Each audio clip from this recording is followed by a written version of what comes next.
مرة ثانية أتمنى يكون البث واضح مشان نبلش الموضوع تبعنا. طبعا كثير من الناس بتتساءل شو اللي عم بيصير، شو هذا اللقاء اللي حصل نتائج لقاء الدوحة حامل الغاية.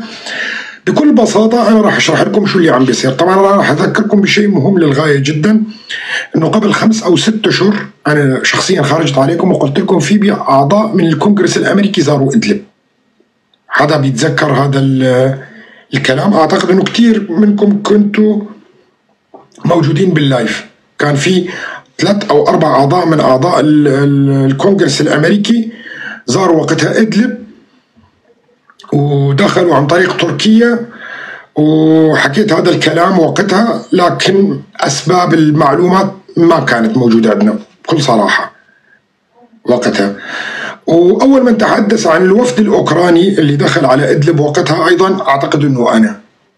وقتها جبنا لكم معلومات أنه في وفد أوكراني موجود داخل إدلب وعم بيداربوا الهيئة ضد الروس، وهذا الكلام أعتقد أنه أنتم تذكروه كمان. طيب شو اللي عم بيصير على الأرض؟ العملية كلياتها ما لها علاقة تركيا بالموضوع هذا خالص. اللي بيحصل اليوم راح تستغربوا، نعم تركيا ما لها علاقة بهذا الموضوع اللي بيحصل على الأرض السورية نوعا ما. بالبداية لها علاقة، لكن بعدين خرجت الأمور من إيد تركيا. تركيا كان أكبر طموح لها أنه تأخذ بعض المناطق وتضغط على النظام لحتى يرجع ويتقابل معنا. نحن على مدار عام كامل شفنا أنه أردوغان كان يستجدي أنه يلتقي مع بشار الأسد ولو لقاء واحد. رسائل وزير الخارجية، وزير الدفاع، هو نفسه وصلت به إلى مرحلة ذل، بأنه كان يطلب بأي شكل من الأشكال لقاء مع بشار الأسد. هلا اللي حصل أنه تركيا غضت الطرف عن الموضوع اللي بيحصل، ووصلت إلى حالة من اليأس أنه بشار الأسد يقبل أنه يلتقي مع أردوغان، وهذا أمر كل الناس تعرفه. بكل مناسبة كانوا يطلعوا الساسة الأتراك يتحدثون أنه في طلب للزيارة، دخل العراق أيضا كوسيط، وكانت شروط بشار الأسد واضحة وما تنازل عن شروطه نهائيا، اللي كان أنه انسحاب التركي أو جدولة زمنية للانسحاب التركي. بالنهاية صار جدولة زمنية للانسحاب التركي من سوريا. وهون حتى الأتراك كان شروط بشار الأسد بالنسبة لهم صعبة جدا، فقاموا الأتراك بغض النظر عن العملية اللي بتصير، وكان هدفهم أنه بده يتقدم شوية محمد الجولاني الهيئة عفوا تتقدم شوي في ريف حلب، تاخذ بعض المناطق كذا، نضغط على النظام، يضطر النظام، خصوصا أنه الإيرانيين في وضع سيء بعد كل اللي حصل في جنوب لبنان وسوريا والقصف اللي كان يتعرض له الإيرانيين من الإسرائيليين على مدار الفترة اللي فاتت كلها والاغتيالات اللي حصلت. فإنه لو ضغط القوى المحسوبة على المعارضة نوعا ما عسكريا على بشار الأسد راح يرضخ ويجي صاغرا ويتقابل مع الحكومة التركية وينتهي هذا الموضوع، ويلاقوا صيغة توافقية أن يحل الموضوع العالقة والمشاكل اللي وقعت فيها تركيا بدخولها لسوريا. ما حصل هذا. تقدم محمد الجولاني والهيئة وأصبحت ككرة الثلج، فبدأ وشاف انهيارات كبيرة جدا في القوى الإيرانية اللي كانت موجودة على الأرض، ولأنه حزب الله سحب أغلب القوى الموجودة على الأرض، فبدأت المناطق تتساقط واحدة تلو الأخرى من دون مقاومة شديدة.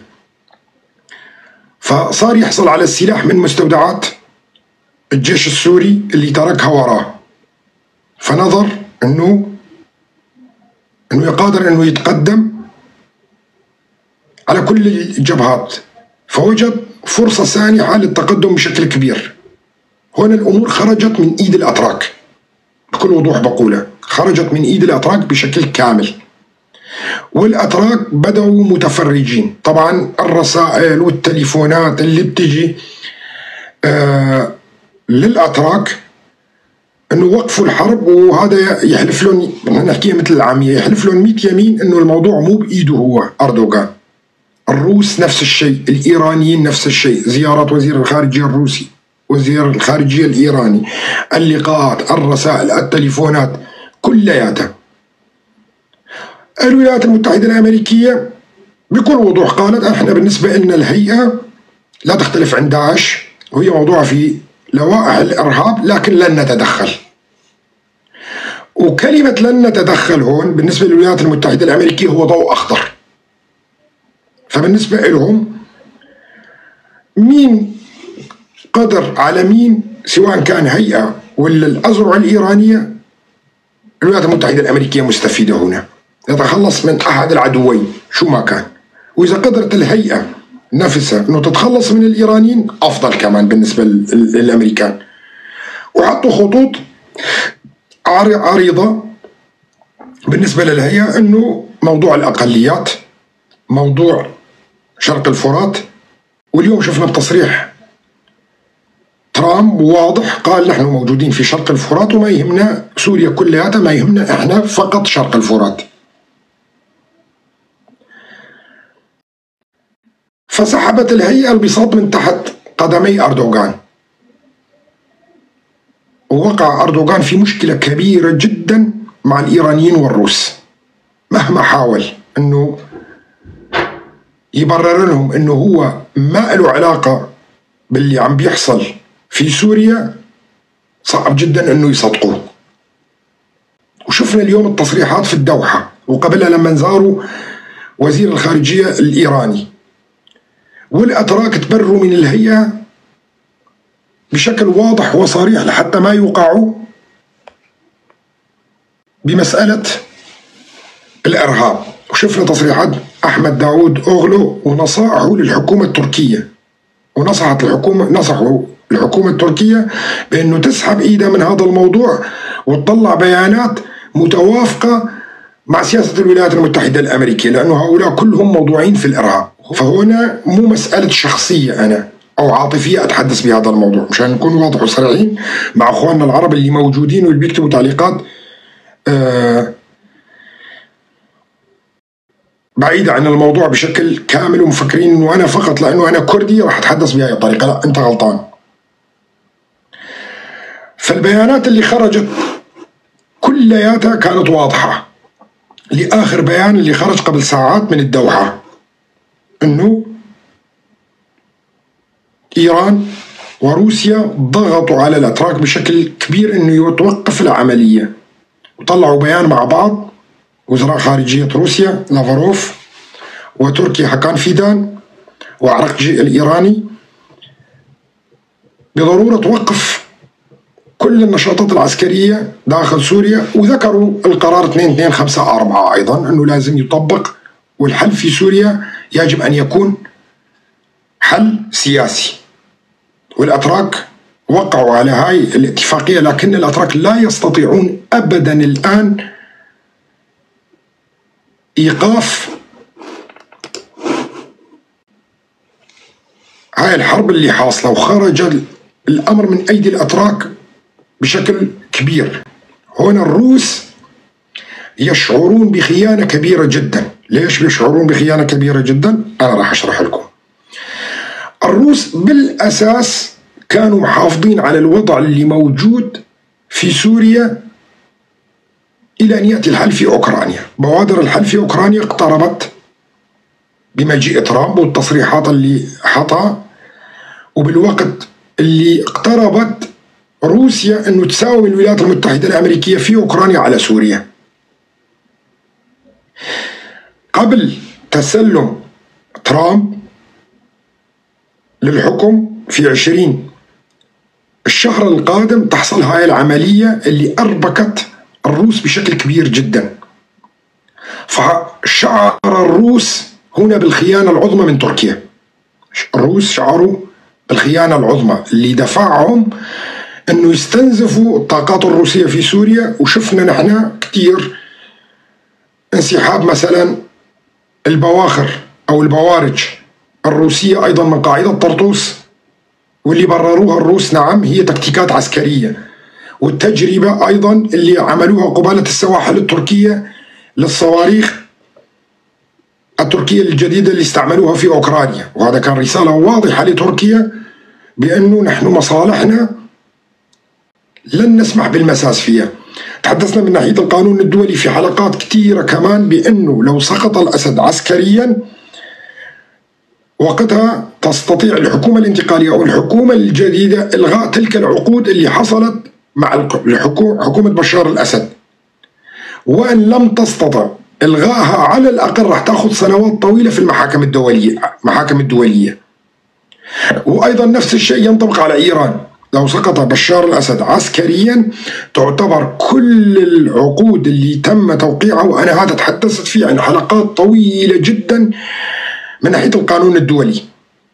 فالروس سوف يستميتون في سوريا بأن لا يخرجوا ويطولوا وما يصير شيء كبير، وأنه يكون الحل سياسي حتى ولو ضحوا ببشار الأسد، حتى ولو ضحوا ببشار الأسد. يعني يخرج الروس الآن علينا في تصريحات واضحة أنه نحن ما عندنا مشكلة بعملية سياسية في سوريا، سياسية وليست عسكرية، سياسية، وما عندنا مشكلة في تطبيق القرار 2254 أيضا، لأنه هذا الاتفاقية أو بهاي الطريقة لانتقال السلطة في سوريا يحفظ للروس العقود اللي وقعوها في سوريا كلياتها، والإيرانيين أيضا نفس الشيء.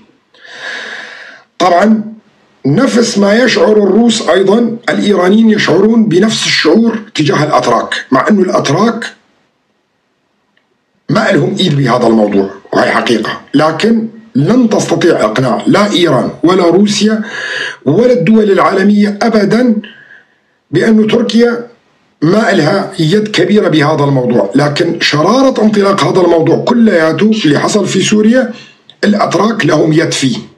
فالآن الأتراك في مأزق كبير جدا، على الأتراك بأي شكل من الأشكال إيقاف هاي الحرب، ولا راح تنتقم منهم روسيا وإيران انتقام شديد جدا. هذا يعتبر بالنسبة للروس خيانة كبيرة جدا بالمرحلة اللي هم بالأساس 14 سنة استحملوا فيها في سوريا، وآخر 4 سنوات 3 سنوات مشان القضية الأوكرانية.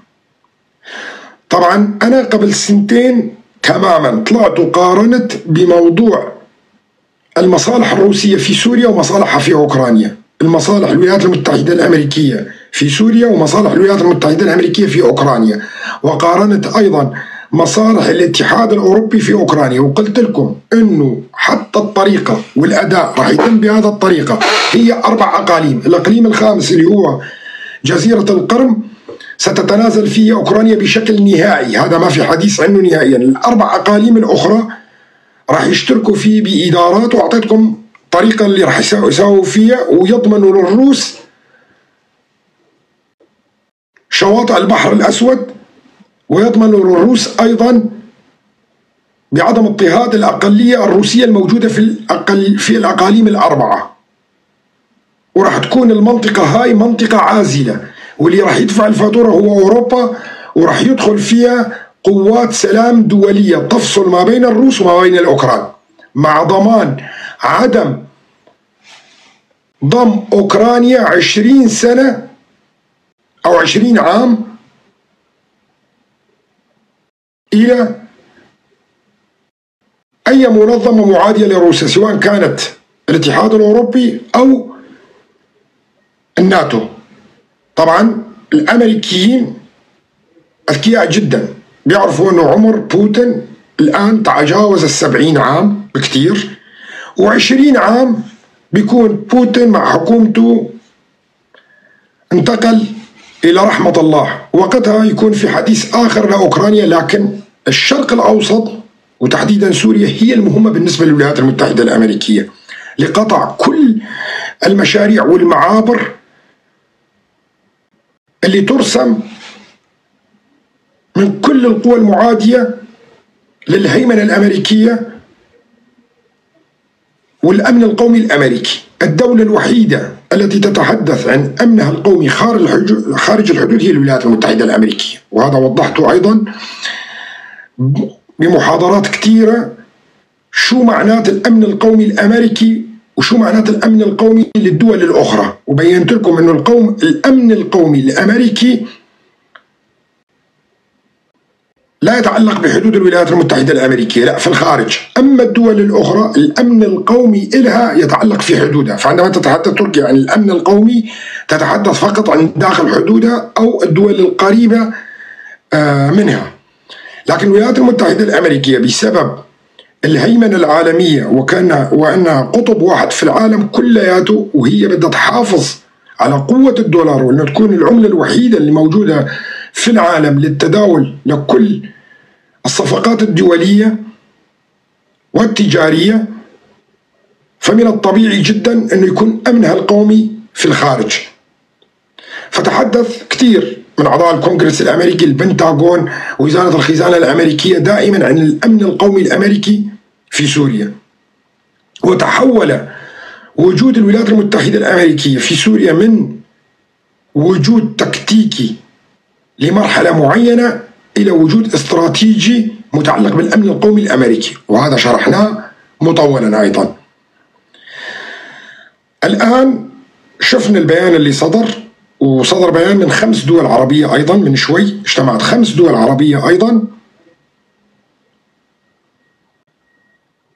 دول العربية مخاوفها مختلفة جدا عن مخاوف روسيا، لأنه ما بدها دولة عربية أبدا يتغير فيها الحكم بالطريقة اللي شفناها. فهذا يثير مخاوف كل الدول العربية الثانية أنه تحصل فيها تماما كما يحصل في سوريا. فلذلك الدول العربية بكل طاقتها، المملكة العربية السعودية والإمارات والبحرين ومصر والأردن، تضغط بكل طاقتها أنه ما يتغير النظام بطريقة عسكرية. ونفس الشيء شفنا بيان وزراء خارجية تركيا، روسيا، وإيران في قطر، والدعوة إلى وقف إطلاق النار فورا الآن، والعودة إلى قرار 2254 والحل السياسي في سوريا لضمان وحفظ كل العقود الروسية والإيرانية. غير هيك راح يكون حساب تركيا عسير جدا من هاي الدول، وهذا راح تشوفوه الفترة القادمة على الأخبار. طبعا الإيرانيين لن يسامحوا تركيا بأي شكل من الأشكال، لأنه خرجوا خارج اللعبة، بدلت فقط المسألة الاقتصادية. أما الروس الموضوع معهم مختلف، فإيران راح تعاقب تركيا بكل الأشكال، سواء كانت داخل تركيا ولا خارج تركيا، وسترد الصاع صاعين لتركيا. شفنا امبارح نحن ضربة على أحد القواعد التركية في الموصل في قاعدة بعشيقة، وهذا كان تنبيه للأتراك من الإيرانيين. أنا أعتقد شخصيا أن الأمور خرجت، لن يستطيع الأتراك ولا الروس ولا الإيرانيين ولا حتى الدول العربية معاهم بإيقاف أبو محمد الجولاني والهيئة. هذا من 7 المستحيلات، وأنا قادرين على هزيمة الجبهة عسكريا. وكثير تحدثت بهذا الموضوع، وأعتقد عشرات المحاضرات اللي لما بتجي سيرة الهيئة ذاكر هذا الموضوع، وموجود على اليوتيوب وموجود في كل مكان تقدر تراجعوا هذا الموضوع.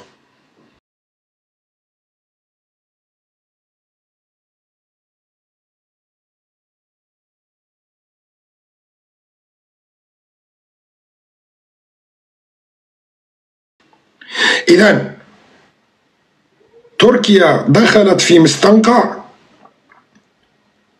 أكبر من المستنقع اللي كانت داخلته أساسا في سوريا، لأنه دخلت في المستنقع السوري في عام 2016، والآن تعمق هذا المستنقع أكثر فأكثر.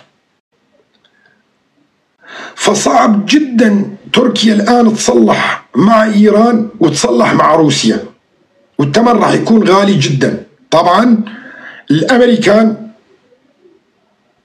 أذكياء جدا وعارفين إنه تركيا راح تدخل بالمستنقعات وما راح تقدر ترجع منه، وهم قاعدين بيتفرجوا مبسوطين كثير. الإسرائيليين مبسوطين جدا. طبعا الإسرائيليين عرفانين أنه لا يمكن القبول بوصول أي قوة على حدودها، فلذلك حركت السويداء، حركت الدرعا وراح تنطلق الآن باتجاه التنف لتربط شرق الفرات مع قاعدة التنف. قوى سوريا الديمقراطية تحركت أيضا من ناحية التنف الآن، لكن في صعوبات شوي، المنطقة شاسعة، المنطقة تحتاج إلى وقت، وراح تكون تنربط منطقة جنوب سوريا مع شرق الفرات، ويكون الحزام الآمن بإغلاق طريق طهران بيروت أغلق بشكل نهائي. تم تأمين جنوب السوري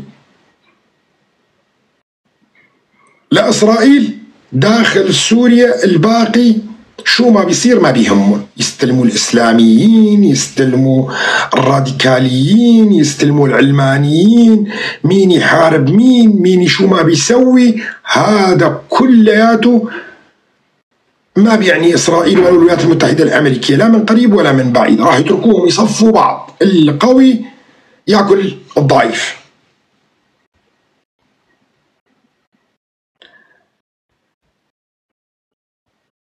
والكل راح يكون متفرج على هذا الموضوع، باستثناء قوات سوريا الديمقراطية اللي راح ينضغط عليها من ناحية منبج، من ناحية الكتائب التركمانية أو الكتائب التابعة لتركيا، لكن كمان ما راح تستطيع أن تعمل شيء نهائيا.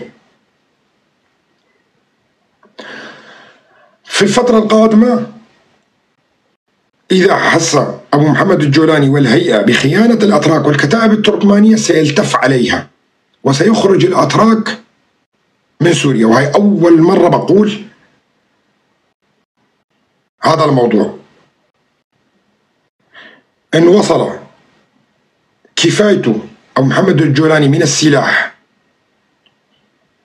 ووصل، وكان هناك امداد له من أي مكان آخر، سينقلب على الأتراك، وقريبا أبو محمد الجولاني راح ينقلب على الأتراك وسيطرد القوات التركية والكتائب تبعيتها كلها من سوريا، لأنه الأتراك مضطرين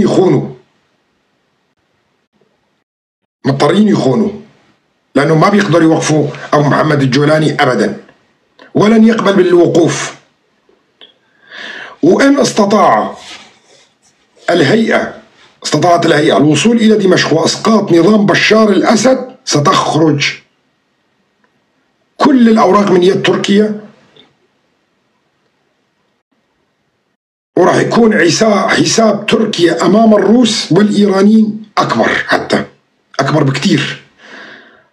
راح نشوف تغيرات غريبة عجيبة. خلونا نستنى خلال الأيام القليلة القادمة مهما كانت النتائج. بعدين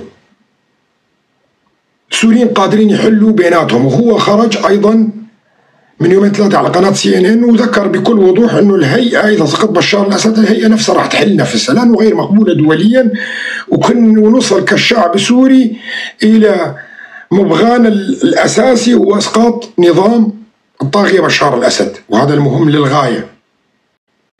هذا مهم للغاية. كلنا نتفق على هذا الموضوع، نتفق بتفاصيل، نختلف بالتفاصيل الأخرى، هذا ما في مشكلة. نستطيع كشعب سوري كلياته أنه نحل مشاكلنا على طاولة المفاوضات، بشرط خروج كل الإسلاميين اللي اجوا من سوريا وهم ليسوا بسوريين. وهذا أمر أيضا مستحيل، هذا أمر أيضا مستحيل، لأنه صعب جدا إخراج كل القوات اللي اجت من الخارج. فلذلك راح نشوف حروب طويلة الأمد في سوريا، وهذا صراحة راح نشوفها كتير. في صراعات راح تصير ما بين الكتائب الموجودة، في تصفيات لازم تحصل بعدها. بالنسبة للولايات المتحدة الأمريكية لا يهمها، لأنه لا عندها عقود في سوريا ولا من يحزنون، بالعكس تسقط العقود الروسية بالنسبة للولايات المتحدة الأمريكية المساومة على أوكرانيا بعد شهور راح تكون أسهل بكثير. أوراق روسيا ضعيفة، راح تضطر إلى تنازلات أكثر في أوكرانيا مقابل خروجها من سوريا، وهذا أمر نحطه بالحسبان بشكل كبير جدا، وأنا حاكي عن هذا الموضوع وكله مرتبط مع بعضه. فمثل ما ذكرت لكم المنطقة سيسيطر عليها الهيئة، نعم سيسيطر عليها الأئمة، منطقة غرب الفرات بالكامل، وهي أقوى فصيل موجود على الأرض، طبعا باستثناء شرق الفرات موجود التحالف الدولي، قوات سوريا الديمقراطية وتدريبها عالي جدا. فلذلك راح نشوف بالفترة القادمة تقلبات سياسية هائلة بمواقف الدول. راح تحاول تركيا بأي شكل من الأشكال أنه توقف هاي الحرب، ولن تستطيع، وسيستمر محمد الجولاني بالتقدم، وممكن نشوفه في دمشق حتى، ممكن هذا الأمر غير مستبعد. لكن بوابة دمشق راح تكون محافظة حمص. إن سقطت مدينة حمص راح يتقدم أبو محمد إلى دمشق، ما في مجال، وعندها سيتم إسقاط الأسد عسكريا. لذلك أنا بشوف أن الروس راح يحطوا كل ثقلهم على حمص. إذا سقطت حمص فعليا كما عم تكتبوا لي هلا، معناته الهيئة ستتوجه إلى دمشق، لأنه البوابة من حمص. هلا هون بدنا نشوف تحرك إسرائيلي سريع أيضا، لأنه حمص بيوصل للحدود ولازم إسرائيل تأمن حدودها. معناته الجبهة راح تنطلق، لأنه إلى ساعة إني أفتح اللايف ما كان في أخبار مؤكدة عن سقوط حمص، ما كان في أخبار مؤكدة عن سقوط حمص. الآن إذا ظهرت في الأخبار أنه فعلا حمص سقطت، معناته الهيئة راح تروح لدمشق وتحاصر دمشق، راح تروح لدمشق وتحاصر دمشق، ودخلت نظام بشار الأسد انتهى هيك بالطريقة هاي. وبالحالة هاي ما في حلول سياسية، وما أعتقد أنه لا الروس ولا الإيرانيين ولا الأتراك قادرين يلتفوا على أبو محمد الجولاني ويقنعوه بحل سياسي بعد ما وصل كل المواصيل هاي كلياتها، بعد ما وصل المواصيل هاي كلياتها. فسيسقط النظام عسكريا. مشكلة كبيرة بالنسبة للروس، بالنسبة للعقود والمصاريف اللي حطوها في سوريا خلال السنوات اللي فاتت كلياتها. مشكلة كبيرة للإيرانيين أيضا، العقود تبعيتهم راح تكون لاغية، وهذا راح يؤدي إلى إيش؟ حقد كبير على تركيا.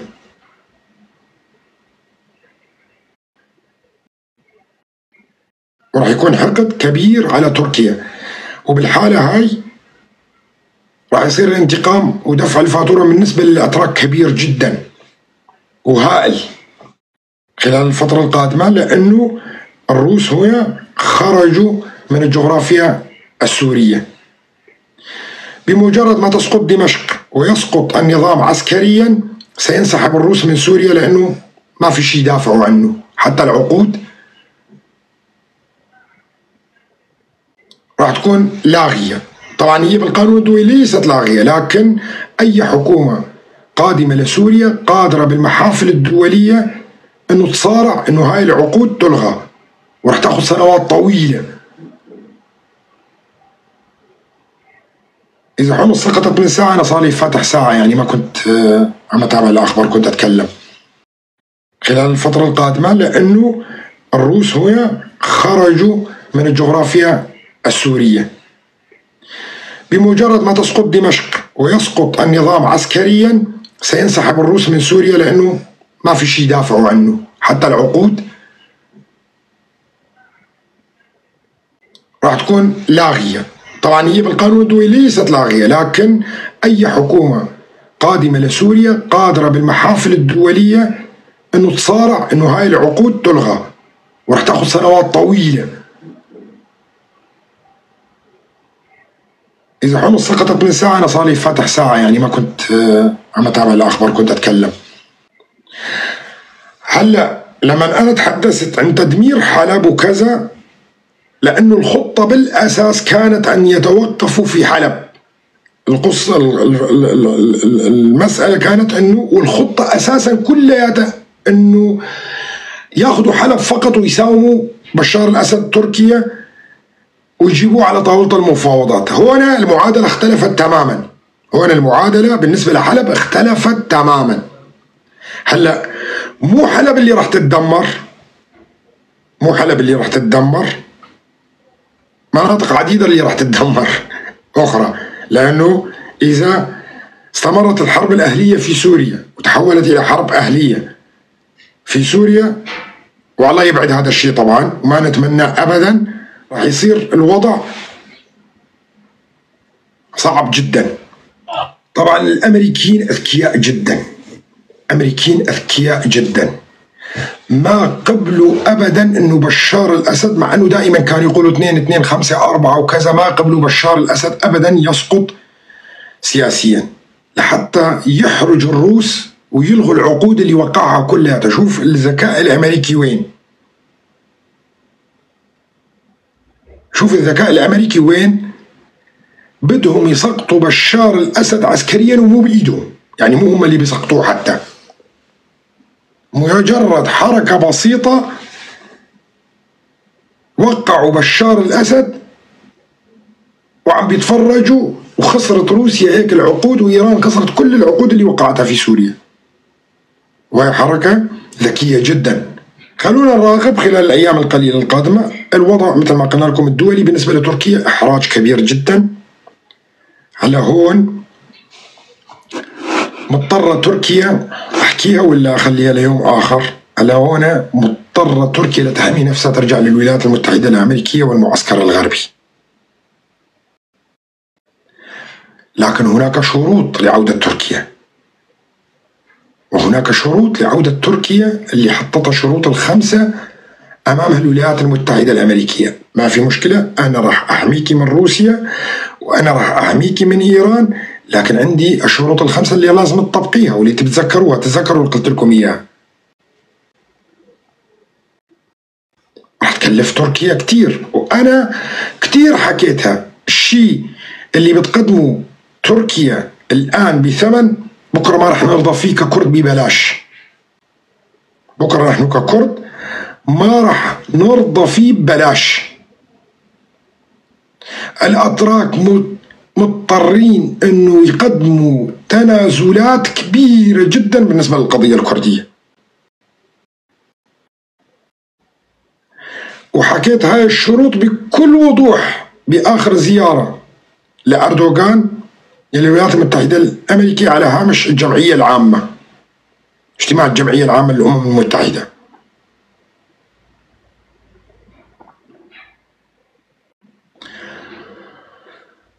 ولازم يطبقها، إذا ما طبقها تركيا ذاهبة للتقسيم لا محالة. وكل ما فات الوقت راح يكون أصعب وأصعب على الأتراك. الأتراك دخلوا فعلا مرحلة صعبة جدا، وما بيقدروا حاليا إلا يحلوا المسألة الكردية بسرعة ويرجعوا للغرب لأنه راح يكون حسابها عسير جدا مع إيران وروسيا. نعم، الأمريكان دخلوا الأتراك في الفخ، وراح نشوف هلا التطورات اللي راح تحصل. اللي بيشوف وجه وزير الخارجية الأمريكي ومبارح وجه أردوغان ولغة الجسد وقارئ للوجه قبل المحللين الفلسفيين أو علماء النفس، اللي شاف وجهه بيفسر المأزق اللي هم فيه.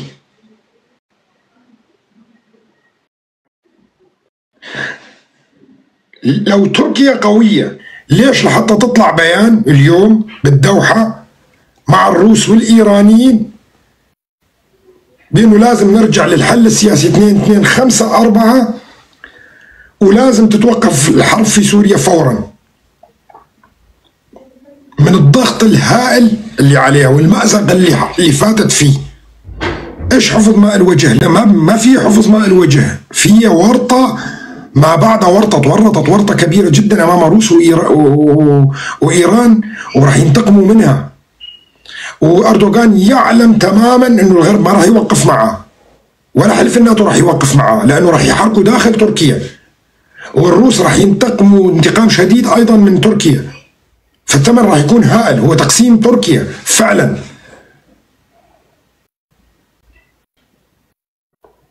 وعودة تركيا إلى الإقناع الغرب مرة ثانية أنه يوقفوا معاها لحتى تحافظ على وحدتها، عليها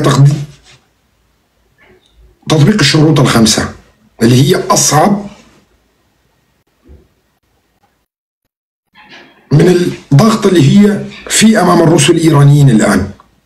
فسرت أنا اللي بيسألني ليش الدول العربية مع بشار، فسرت لكم هذا الموضوع. كل الدول العربية ما بدها يتغير النظام في سوريا بالطرق العسكرية، كانوا عندهم خطوة واحد بواحد، وقدموا عدة مبادرات وأمور، كانوا بدهم الحل في سوريا يكون سياسي، خوفا على من كراسيهم هم أنه تنتقل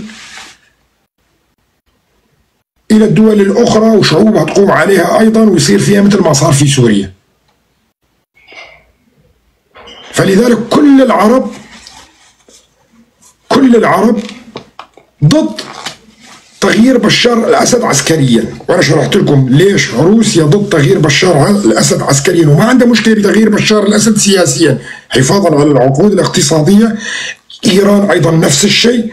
الكل عم بيرجع لك هلا، حتى في مؤتمر الدوحة البيان الختامي ذكروا 4 قرارات الأمم المتحدة لحل القضية السورية، لأنه هيك بيحافظوا على عقودهم. وتحاول تركيا أنه تقنع الروس والإيرانيين أنه أنا مو أنا السبب بإسقاط تلك العقود. النظام ارتكبها بحق السوريين بشكل عام فظاعة كبيرة جدا، يعني ما خفي عظهم. هلا بيطلعوا المساجين بحمص، شفتوا انتم ببداية الثورة ايش صار بحمص، وش قد حمص دفعت ثمن كبير جدا. آلاف المعتقلين، آلاف شهداء في حمص. حمص أكثر محافظة تم الإجرام فيها، تم الإجرام فيها إجرام مو طبيعي بحمص. طبعا الإجرام بسوريا كلياته، بس بحمص كان أبشع شيء. أهمية حمص، أهميتها وموقعها الاستراتيجي في قلب سوريا اللي بيمد كل المحافظات، لأنه حمص هي بوابة سقوط دمشق، وهي اللي بيمر فيها بالمخططات الدولية كلياتها. كانوا شعارهم الأساسي انطلق من حمص. كل هاي الشعب السوري واحد واحد واحد واحد، الشعب السوري، هاي كل شعارات إسقاط النظام. الشعار خرج من حمص، ما خرج من درعا. الشعب يريد إسقاط النظام، يلعن روحك يا حافظ، خرجت من حمص، ما خرجت من المناطق الثانية. لكن للأسف الشديد اللي شوه الثورة السورية هي تركيا، وهي الكتائب اللي باعت نفسها للخارج. كتائب اللي باعت نفسها للخارج، وخصوصا تركيا، واللي حولت الثورة السورية من ثورة سورية ضد بشار الأسد إلى ثورة سورية ضد المكون الكردي، لأهداف متعلقة بالأمن القومي التركي، وأهداف للقمع القضية الكردية في داخلها. متخوفين إذا الشعب الكردي أخذ حقوقه في سوريا المشروعة واللي بيرضى فيها كل سوري، طبعا كل سوري بيرضى بهاي الحقوق، ثوار الأصليين، متخوفين منا أنه ينتقل هذا الأمر، وفي عندهم 40 مليون كردي رح يطالب كمان بحقوقه. إحنا إيش بدنا بتركيا، وإيش بدنا بدولة تركيا، وإيش إلنا علاقة بتركيا كلياتها كسوريين. أنا أتحدث هذا بلسان حال السوريين وليس الكرد حتى. إن شاء الله مو تنقسم، إن شاء الله تصير 50 شقفة، أنا وطني يتدمر وشعبي يكره بعضه وكلياته يصير في أحقاد لما آلاف السنوات بسبب إنه أنت ما بدك بلدك تتقسم. المفروض كسوري أي سوري بيفكر بالطريقة هاي، سوريا أولا وكل الدول العالمية الثانية تبلع على البحر. وكان هذا تفكير الكردي بالبداية، كان هذا تفكير الكردي بالبداية اللي كان يقول دائما سوريا أولا وكل الدول العالمية الثانية وأولهم تركيا يبلع على البحر.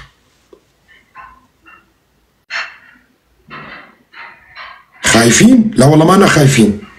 هذا كتب لي عمر، كتمته خليك هو على السمع مو يا صديقي، ما لنا خايفين نهائيا ابدا. واللي كنا نطالب فيه قبل فتره ما راح نرضى فيه هلا، يكون بعلمك انت يا عمر.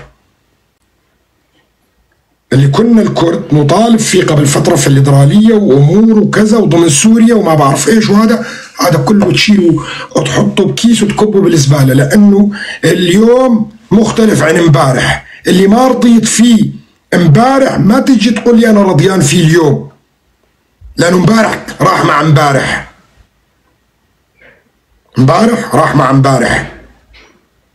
لو ما انتو اللي خدعكم الاتراك و24 ساعه عاديتوا الكرد في كل المنصات وكل مكان، ما كان همكم الا الكرد، كان الوضع الان مختلف. كان نعم قلت لك ايه مشكله ونحن شعب واحد وكذا. نحن لم نكن يوم واحد شعب واحد ولن نكون شعب واحد بعد ما شفناه منكم طبعا.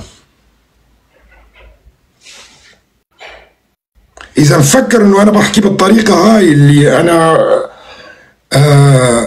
بأيد الثوره السوريه في بدايتها وبقول على اهل حمص وكذا على اساس انه نحن يعني هلا اختلف موقفنا ولا خايفين ولا هاي، بتكون وهم كتير، وهم جدا جدا.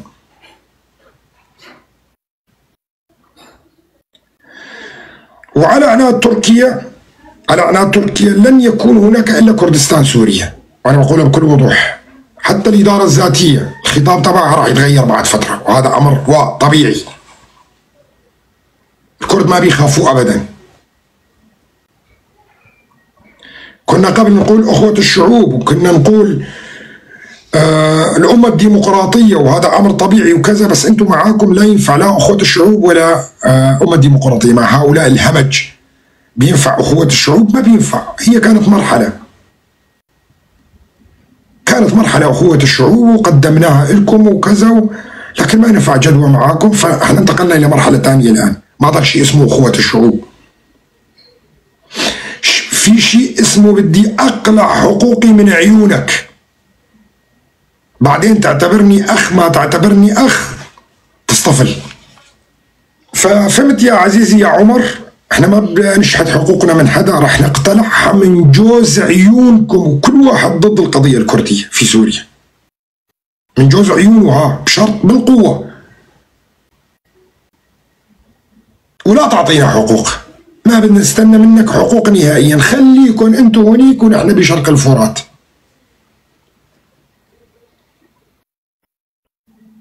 هاي رسالة لكل واحد مشان يعرف، يا اما بيناتنا فوهة البندقية، يا اما الفناء، يا اما حقوقنا. ما عندنا مشكلة نقتل من بعض 100 سنة تانية، ابدا ما في مشكلة نهائيا، بس نرجع لبعد 2011 من سابع المستحيلات، من سابع المستحيلات. ونحن الشعب الكردي جاهزين.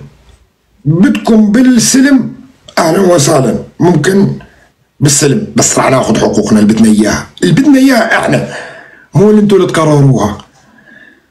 وما نقبل التفاوض على الحقوق ايضا نهائيا، حتى التفاوض على الحقوق ما في، احنا بدنا هيك وهيك وهيك وهيك بس. انتم عليكم بس تقولوا حاضر سيدي، ما عجبكم الله معاكم، حرب ما في مشكلة نهائيا، سنوات طويلة جدا أيضا ما في مشكلة. فلا حدا يجي يصيد بالمية العكرة عندي هون وأنا طالع بصورتي وعم بحكي واسمي وعم بحكي، مع إننا متغبين ورا الشاشات ولا بحكي، وهذا حال لسان كل كردي موجود. هذا لسان كل واحد كردي موجود، وهذا تفكيره. أما تجي بالاحترام وتحكي هون. طبعا هذا كلامي مو موجه للأخوة العرب، ها موجه لأمثال عمر اللي عندهم نفس التفكير هذا. أنا كلامي موجه مو لعمر نفسه، حتى موجه لكل واحد عنده تفكير مثل تفكير عمر، مو للأخوة العرب. الأخوة العرب على عيني وراسي، واللي ما عندهم هذا التفكير بالعكس نعتبرهم أخواننا كمان. لكن لكل واحد يحمل نفس تفكير عمر، هذا الجواب له.